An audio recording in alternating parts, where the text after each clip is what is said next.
మిరప సాగులో మన దేశం ఉత్పత్తి, వాడుక, ఎగుమతుల్లో ప్రథమ స్థానంలో ఉంది. మొత్తం ఉత్పత్తిలో 40% దిగుబడి, 75% ఎగుమతులు మన ప్రాంతం నుంచే ఉండటం విశేషం. ప్రధానంగా గుంటూరు, ప్రకాశం, ఖమ్మం, వరంగల్, కర్నూలు, కడప, విజయనగరం వంటి జిల్లాల్లో అధిక విస్తీర్ణంలో మిరపను సాగు చేస్తున్నారు. మిరప సాగులో అధిక దిగుబడి సాధించాలంటే మేలైన రకాల ఎంపికతో పాటు ఆరోగ్యవంతమైన నారు పెంపకం తప్పనిసరి. అన్ని ప్రాంతాల్లోనూ ప్రస్తుతం మిరప నారుమళ్లు పోసుకోవటానికి అనువైన సమయం. నాణ్యమైన నారు ఉత్పత్తికి మిరప నారుమళ్లలో పెంపకంలో పాటించాల్సిన యాజమాన్యం గురించి ఇప్పుడు తెలుసుకుందాం.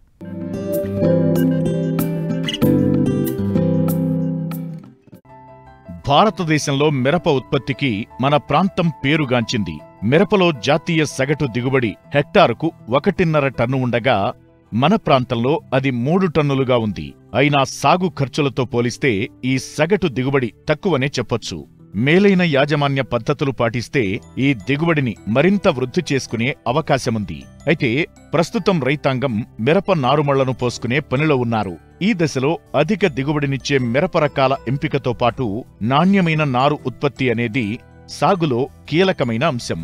ప్రాంతాలకు అనుగుణంగా ఆయా ప్రాంత వాతావరణ పరిస్థితులను బట్టి శాస్త్రవేత్తలు అనేక మిరప రకాలను రూపొందించారు.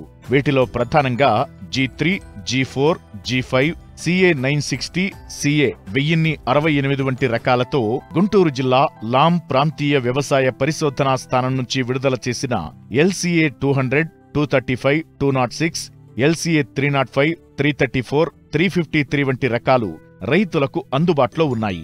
వీటితో పాటు ఎగుమతి ప్రాధాన్యత కలిగిన పాప్రికా మిరప రకాలు కూడా రైతులు సాగు చేయవచ్చు. మన ప్రాంతంలో ఎక్కువగా వివిధ ప్రైవేటు హైబ్రిడ్ మిరప రకాలు ప్రాచుర్యంలో ఉన్నాయి. రైతాంగం వర్షాధారంగా నీటిపారుదల కింద 2 విధాలుగా మిరపను సాగు చేస్తున్నారు. కొంతమంది రైతులు మిరపను మొదట్లో పచ్చిమిరప కోసం పెంచి 4-5 కోతలు తీసుకున్న తరువాత చివరి కోతలను ఎండుమిరప కోసం వదిలేయడం జరుగుతోంది. వర్షాధారంగా సాగు చేసే ప్రాంతాల్లో ఎండుమిరప సాగు 1-2 కోతలకే పరిమితమవుతుంది. అందువల్ల రైతులు ప్రాంతానికి అనుగుణంగా అధిక దిగుబడినిచ్చే మిరప రకాల ఎంపికలో తగిన జాగ్రత్తలు తీసుకుని నారుమళ్లు పోసుకోవాలి.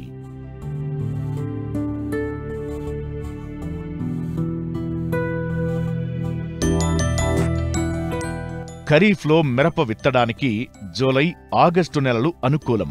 సాధారణంగా మిరప నారుమళ్లను నీటి వసతి ఉన్న ప్రాంతాల్లో పెంచడం జరుగుతుంది.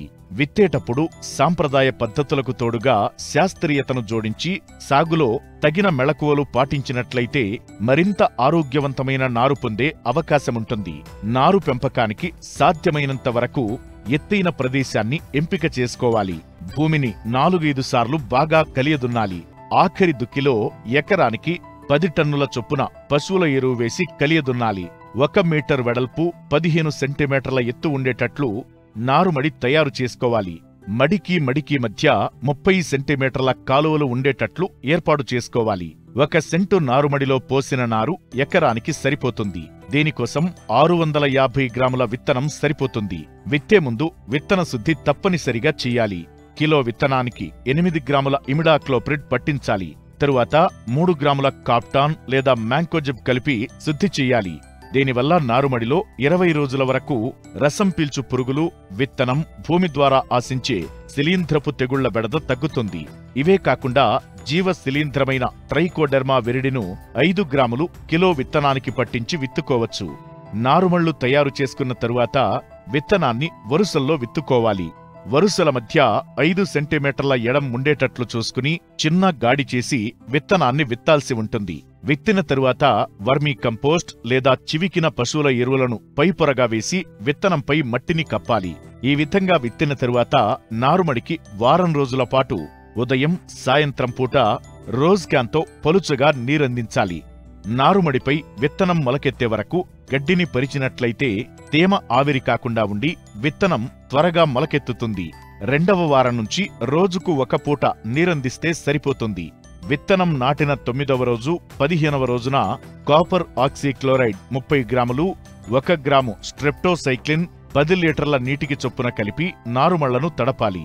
దీనివల్ల నారుమడి తొలి దశలో వచ్చే నారుకుళ్ళు, కేనోపోరా ఎండు తెగులును సమర్థవంతంగా అరికట్టవచ్చు. నారుమడిలో సెంటు నారుమడికి 1 కిలో వేపపిండిని చల్లినప్పుడు రసం పీల్చు పురుగుల బెడద తగ్గుతుంది.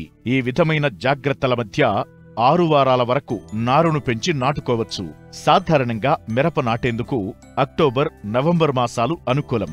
ఆగస్టు 2వ పక్షంలో నారు పోసినట్లయితే అక్టోబర్ మొదటి వారంలో నారు అందివస్తుంది.